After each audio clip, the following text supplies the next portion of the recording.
Welcome to the Long Run, Joel and Chrissy. I'm Joel. And I'm Christy. And what are we doing today?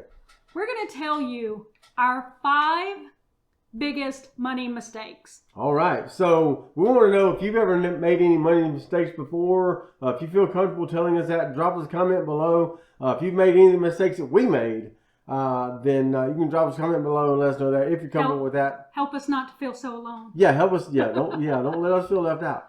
But we want you to know, first of all, that we don't really. We know we made some mistakes in the past, but we really don't regret making some of these mistakes. Now, I know that's kind of strange to you that to hear us say that, but we don't live our life with regrets. We learn from our mistakes, and then we move on, and we do better next time. That's so right. we don't regret making mistakes. We know mistakes are learning processes, and we just move on. Now, That's right. So with that said, let's get on to the mistakes. Number 1.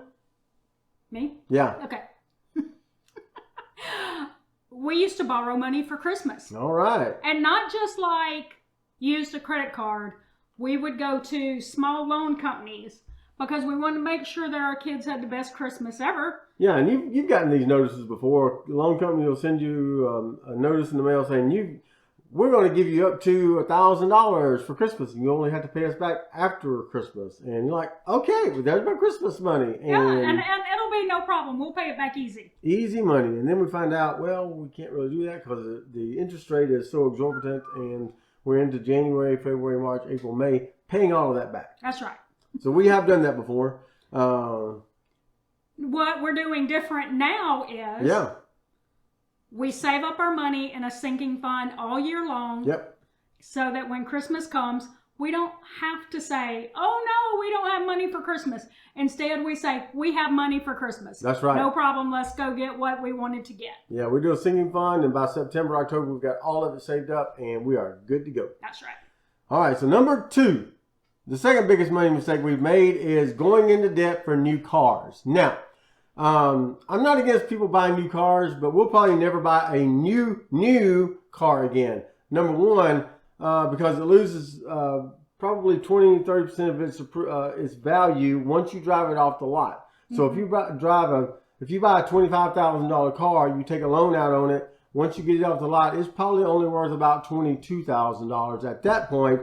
And depending on if you put a big down payment on it or not, if you didn't put a down payment on it, then you're underwater already on your car. So, and it's costing you more than $25,000 because of the interest. The interest rate, that's correct. Yeah. And so, instead of buying new cars, brand new cars off the lot, we save up and buy used cars. Now, when we first did our blog on this, back on when Chrissy had her blog, we only had one car, right. and it was an 8-year-old car, and now it's It was 8.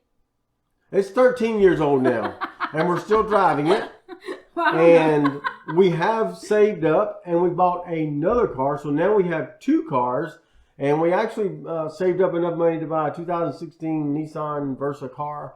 And it's serving us pretty well. Our son drives it most of the time, go back and forth to school and whatnot. But we do own 2 cars now, but we paid for it. We saved up and we paid for it in cash. And so we had no car payments, and now we own 2 cars, no car payments. So when we get ready to get rid of the old clunker that we have now, we'll have the money saved up, and we'll just buy another car with cash. All right, money mistake. Okay. You have to get that out. Going on the blooper reel. Money mistake number 3, buying a house. That's right. When we first, we had been married a long time before we finally got the opportunity to buy our first house. But we made a couple of mistakes when we did buy the house. One, we had no down payment.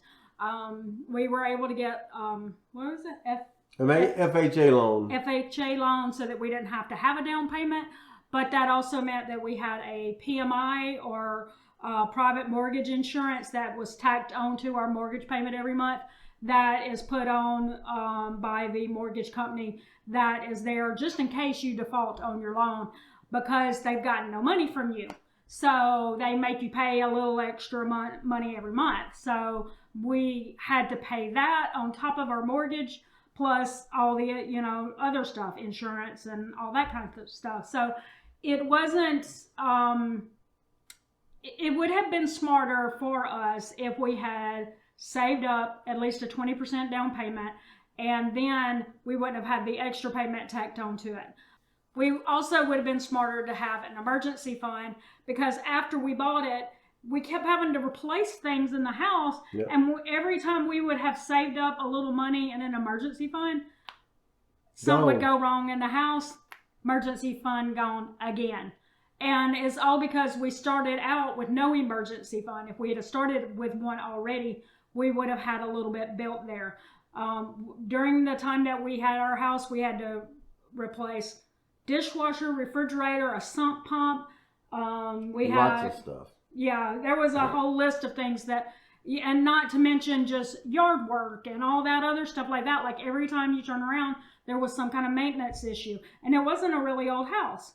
Yeah. So we would have done good to, one, have a 20% down payment saved up, and two, have an emergency fund already established and ready just in case there was something that went wrong with the house while we had it.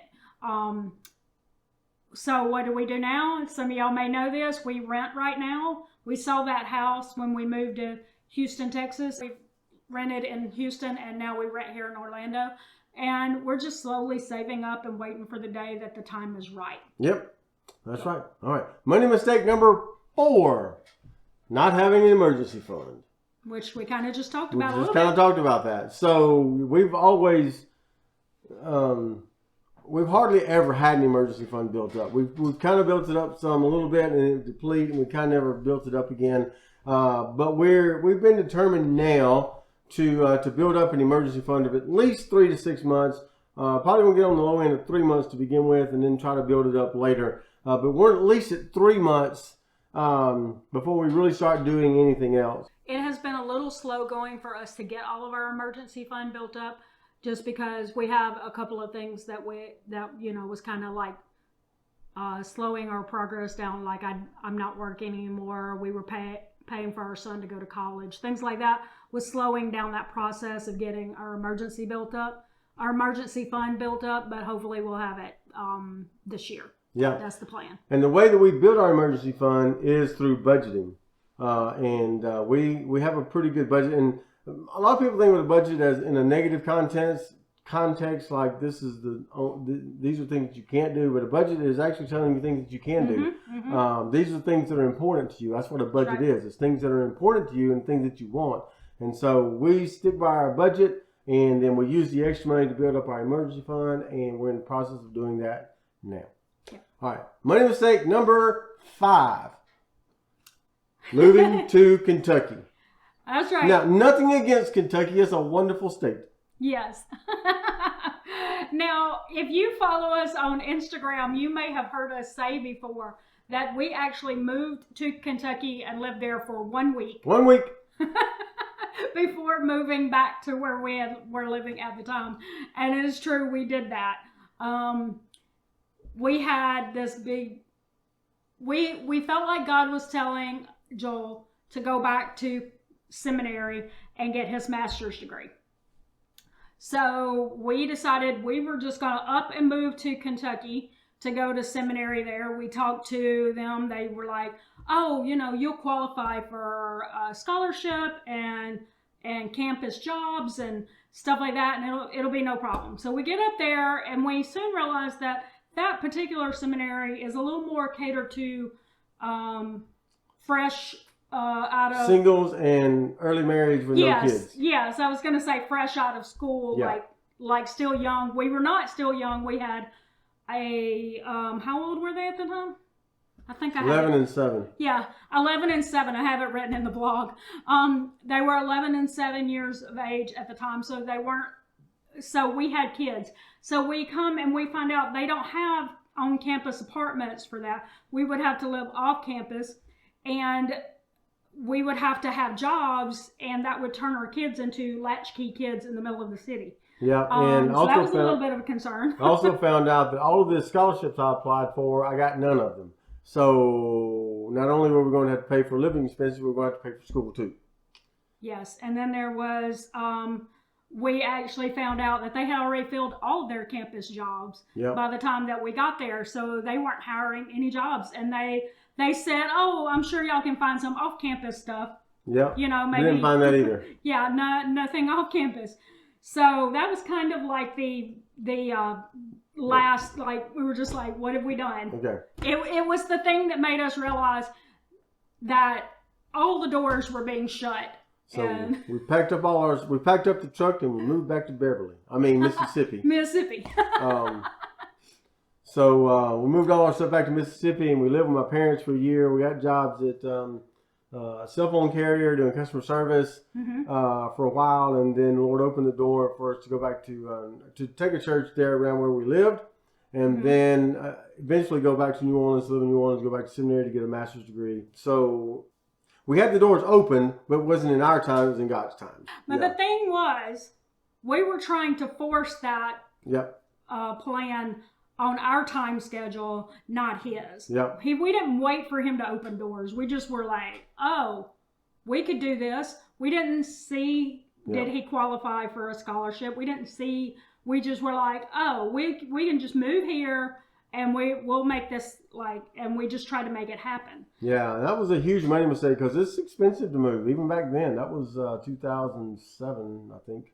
Yeah. And 2004. I don't know. It was a long time ago. When was 1992?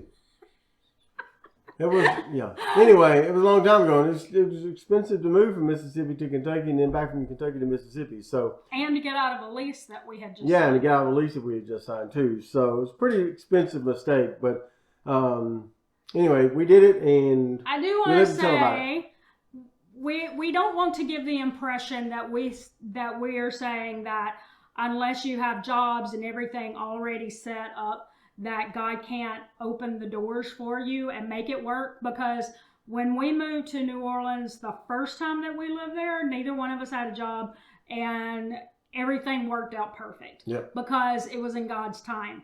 But that time it wasn't. And so pushing it and making it what you want to make it doesn't help. So I'm not saying that you shouldn't listen to God's timing or his desires for your life just because a job hasn't come available yet.